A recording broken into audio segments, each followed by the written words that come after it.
میں ایک مثال دیتا ہوں جس سے تمہیں سمجھنے میں آسانی ہوگی۔ بہت عرصہ پہلے کی بات ہے، ہماری سرزمین پر ایک طاقتور خان حکمران تھا۔ خان کے پیش نظر ایک اعلیٰ مقصد تھا، وہ اپنا مقصد ساری دنیا میں پہنچانے کا خواہش مند تھا۔ لیکن اس خان کے جو سپاہی تھے ان کا سارا وقت عیش و آرام میں گزرتا تھا یا پھر شکار وغیرہ کرنے میں۔ خان نے انہیں سدھارنے کا فیصلہ کیا تاکہ انہیں سچا فرما بردار بنائے اور اپنا مقدس ہدف حاصل کرنے میں کامیاب ہو سکے۔ ایک دن اس نے تمام سپاہیوں کو جمع کیا، سب کے گھوڑے ان کے سامنے کھڑے کر دیے اور اپنے سامنے کھڑا کر دیا اپنے گھوڑے کو۔ اس نے کہا کہ آج سے میرے تیر کا رخ جس طرف ہوگا تم لوگ بھی اپنے تیر اسی طرف چلاؤ گے۔ اور خان نے اپنا تیر چلا دیا اپنے گھوڑے پر۔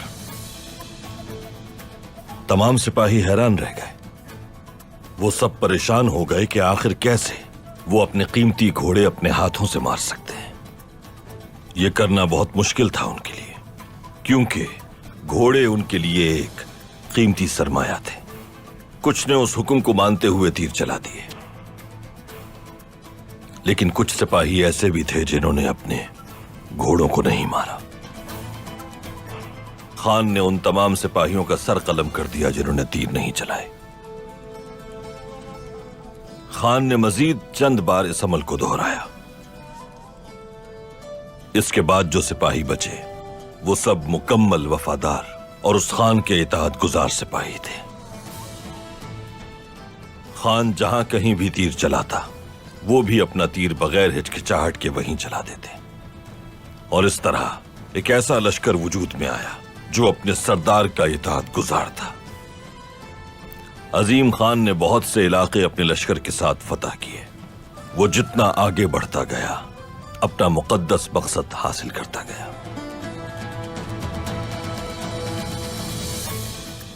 خان نے انہیں اپنے گھوڑوں کو مارنے کا حکم کیا صرف اسی لیے دیا کہ وہ انہیں حکم کی فرما برداری کرنا سکھا سکے بابا؟ ظاہر ہے اس کا مقصد صرف یہ نہیں تھا قندوز۔ سپاہیوں کے لیے گھوڑے اس دنیا کا سب سے قیمتی سرمایہ ہوتے ہیں۔ خان دراصل ان کی قوت ارادی پرکھنا چاہتا تھا۔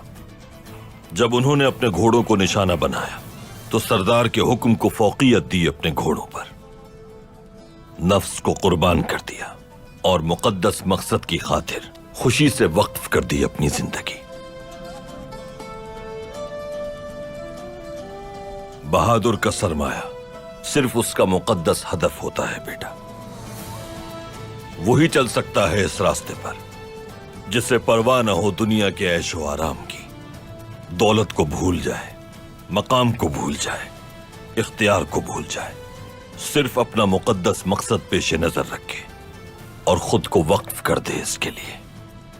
اسی وجہ سے حکم کی اطاعت مقصد کی تکمیل ہے۔